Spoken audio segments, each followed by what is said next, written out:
اعوذ باللہ من الشیطان الرجیم بسم اللہ الرحمن الرحیم وَظَنُّونِ الذَّهَبَ مُغَاضِبًا، اور وہ مچھلی والا جبکہ وہ چلا گیا غصے میں بھرا ہوا، غضبناک ہو کر۔ اب یہ غضبناک کس پر؟ اللہ کے اوپر غصہ نہیں تھا معاذ اللہ، غصہ تھا قوم کے اوپر۔ اتنی ناہنجار قوم، اتنی میں نے ان کو دعوت دی، اتنی تبلیغ کی، اور پھر یہ ہے کہ وہ کہہ کر کے بس اب عذاب آئے گا۔ اللہ تعالیٰ کی طرف سے صرف یہ کہ ایک خطا ہوئی، سہو ہو گیا کہ اللہ کی طرف سے ابھی ان کو ایکسپریس پرمیشن نہیں ملی تھی کہ وہ اپنی قوم کو چھوڑ کر چلے جائیں۔ جیسے حضور ہمیں معلوم ہوتا ہے سیرت سے کہ منتظر رہے، باقی سب لوگوں کو آپ نے اجازت دے دی تھی مدینے چلے جاؤ، لیکن آپ منتظر تھے کہ اللہ تعالیٰ کی طرف سے واضح اجازت ملے۔ رسول اپنی جگہ نہیں چھوڑ سکتا جب تک کہ اللہ کی طرف سے حکم نہ آ جائے۔ بس یہ ان سے اپنے، چونکہ وہ حمیت حق، وہ حق کی غیرت اتنی تھی، اس جوش میں آ کر اپنی قوم سے ناراض ہو کر یہ ایک صاحب ان سے ہو گیا۔ لیکن یہ کہ بڑے لوگوں کا چھوٹا سا معاملہ بھی جو ہوتا ہے پھر اللہ تعالیٰ کے ہاں اس کا ذکر جو ہوتا ہے بڑے سخت الفاظ میں ہوتا ہے۔ اب یہ معاملہ ہے اللہ کا اور ان کے مابین۔ ہم ظاہر بات ہے کہ قرآن مجید پڑھ رہے ہیں تو حق تو ادا کریں گے، اس کا ترجمہ تو کریں گے، لیکن یہ کہ اسے اس پر محمول نہ کیجیے ظاہر الفاظ پر۔ یہ جو ہے معاملہ اللہ اور ان کے ایک جلیل القدر رسول کے مابین ہے، اور پھر یہی وہ رسول ہیں جن کے بارے میں نے آپ کو حدیث سنائی ہے حضور کی کہ مجھے یونس ابن متیٰ پر بھی فضیلت مت دو، میری فضیلت کا معاملہ نہ کرو۔ وَظَنُّونَ، مچھلی والا اس لیے کہتے ہیں کہ انہیں پھر مچھلی نے نگل لیا تھا، اس کے پیٹ میں وہ رہے۔ وَظَنُّونَ الذَّهَبَ مُغَاضِبًا، جبکہ وہ غصے میں بھرے ہوئے چلے گئے۔ فَظَنَّ أَن لَّن نَّقْدِرَ عَلَيْهِ، تو شاید اس نے یہ گمان کیا کہ ہم اسے پکڑ نہ سکیں گے یا ہم اس کو قابو میں نہ لا سکیں گے۔ واللہ عالم، یہ الفاظ جو ہیں بڑے سخت ہیں، یعنی یہ کہ مولانا شبیر احمد عثمانی صاحب نے یہ لکھا ہے کہ ان کے طرز عمل سے دیکھنے والا یہ سمجھ سکتا تھا کہ شاید انہوں نے سمجھا ہے کہ اللہ تعالیٰ ان کو پکڑ نہ سکے گا، لیکن ظاہر بات ہے کہ اس کا کوئی امکان نہیں کہ ایسا کوئی خیال حضرت یونس علیہ السلام کے دل میں پیدا ہو۔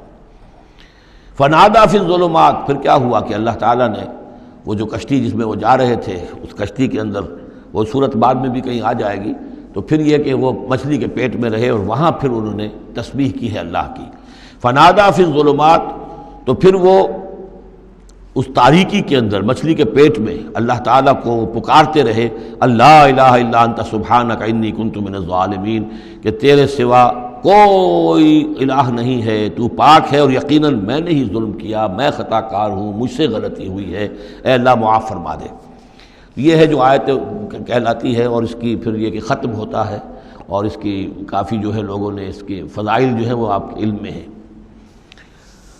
لا الہ الا انت سبحانک انی کنت من الظالمین فاستجبنا لہ، تو ہم نے اس کی دعا کو قبول کیا۔ ونجیناہ من الغم، اور اس غم سے، اس اندوہ سے، اس کرب سے اسے نجات دی۔ وکذالک ننجی المؤمنین، اور اسی طرح ہم نجات دیا کرتے ہیں اہل ایمان کو۔ وزکریا، اور زکریا کو، اذ نادیٰ ربہ، جبکہ اس نے پکارا اپنے رب کو، جو ہم پڑھ چکے ہیں سورہ مریم میں، رب لا تذرنی فردا وانت خیر الوارثین، پروردگار مجھے اکیلا نہ چھوڑ، میرے لیے کوئی ولی ہو، میرے کوئی اولاد ہو، وہ میرے اس مشن کو آگے لے کر چل سکے۔ وانت خیر الوارثین، یقیناً تو ہی بہترین وارث ہے۔ فاستجبنا لہ، تو ہم نے اس کی دعا کو سنا۔ ووہبنا لہ، اور ہم نے اسے یحییٰ، ہم نے یحییٰ جیسا بیٹا انہیں عطا کر دیا۔ واصلحنا لہ زوجہ، اور اس کے لیے درست کر دیا، صحت مند بنا دیا ان کی بیوی کو۔ انہم کانوا یسارعون فی الخیرات، یقیناً یہ وہ لوگ ہیں کہ جو بھلائیوں میں، نیکیوں میں بہت سرگرمی دکھاتے تھے۔ وَيَدْعُونَنَا رَغَبًا وَرَهْبًا، اور ہمیں پکارتے رہتے تھے، ہم سے دعائیں کرتے رہتے تھے، رغبت کے ساتھ بھی، توقع کے ساتھ بھی، اور رہباً، خوف کے ساتھ بھی، بین الخوف والرجاء، ہماری پکڑ سے اور ہماری مواخذے سے ڈرتے بھی رہتے تھے، اور ساتھ ہی ہماری رحمت کے امیدوار بھی رہتے تھے۔ وَكَانُوا لَنَا خَاشِعِينَ، تو سب کے سب جو ہیں ہمارے سامنے جھک جانے والے اور ہمارا خوف رکھنے والے تھے۔ آپ دیکھ رہے ہیں یہ گلدستہ جو ہے انبیاء کے ناموں کا۔ والتی احسنت فرجہا، آخری ذکر ہے، اور وہ خاتون یعنی حضرت مریم سلام علیہا، جس نے اپنی شرمگاہ کی پوری حفاظت کی، یعنی ان کی عفت و عصمت جو ہے انہوں نے اس کو پوری طریقے سے بالکل پاک دامن رہیں۔ والتی احسنت فرجہا فنفخنا فیہا من روحنا، تو ہم نے اس میں پھونک دیا اپنی روح میں سے۔ یہی لفظ کن جو ہے وہی ایک جو ذریعہ بن گیا۔ فجعلناہا وابنہا، اور ہم نے بنا دیا اس کو بھی اور اس کے بیٹے کو بھی آیۃ للعالمین، ایک نشانی بنا دیا تمام جہان والوں کے لیے۔ ان ھذہ امتکم امۃ واحدہ، یقیناً یہ ایک ہی امت ہے، یہ ایک امت ہے تمہاری اور ایک ہی امت ہے۔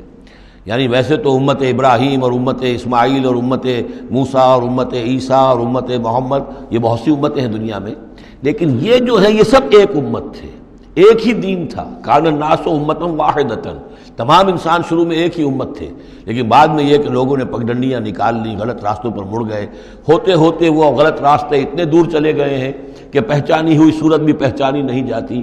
اب ان کو پہچاننا ہی مشکل ہے کہ ان کا کوئی تعلق واقعتاً اس دین حق کے ساتھ تھا بھی کبھی، لیکن یہ ہے کہ حقیقت یہ ہے کہ یہ تمام انبیاء اور رسل جو ہیں یہ ایک امت ہیں، ایک گروہ ہے، ایک ان کا رب ہے اللہ، ایک ہی کے ماننے والے ہیں، اسی کے دین کو لے کر یہ آئے۔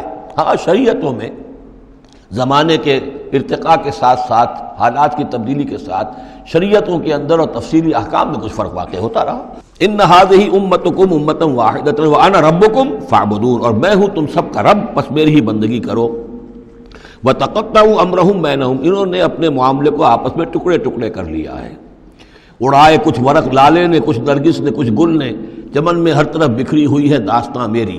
تو یہ ٹکڑے ٹکڑے کر کے لوگوں نے اپنے تقسیم کر لیا ہے، جیسے سورہ ہجر میں تھا کما انزلنا علی المقتسمین الذین جعلوا القرآن عظیم۔ اب ہمارے ہاں بھی یہ ہے کہ ہمارے ہاں جو مختلف گروہ ہیں، مختلف جماعتیں ہیں، مختلف مسلک ہیں، سب کے ہاں کسی شے کی زیادہ اہمیت ہے، کسی کے ہاں کسی شے کی زیادہ اہمیت ہے۔ تو قرآن کو بھی اس وقت اس امت نے بھی گویا کہ تقسیم کر لیا ہے۔ اس قرآن کو ایک وحدت کی حیثیت سے، اس کو کل کی حیثیت سے لے کر چلنا، یہ در حقیقت ہمارے لیے ضروری ہے، اور اس کے لیے ہمیں پوری طریقے سے جتنی بھی ہمارے اندر استطاعت ہے اور استعداد ہے کوشش کرنی چاہیے۔ وَتَقَطَّعُوا أَمْرَهُمْ بَيْنَهُمْ، اور انہوں نے اپنے معاملے کو آپس میں کاٹ پھینٹ لیا، تقسیم کر دیا۔ كُلٌّ إِلَيْنَا راجعون، یہ سب کے سب بالآخر ہماری طرف لوٹنے والے ہیں۔ فَمَن يَعْمَلْ مِنَ الصَّالِحَاتِ وَهُوَ مُؤْمِنٌ، تو جو کوئی بھی نیک عمل کرے گا بشرطے کہ وہ مومن ہو۔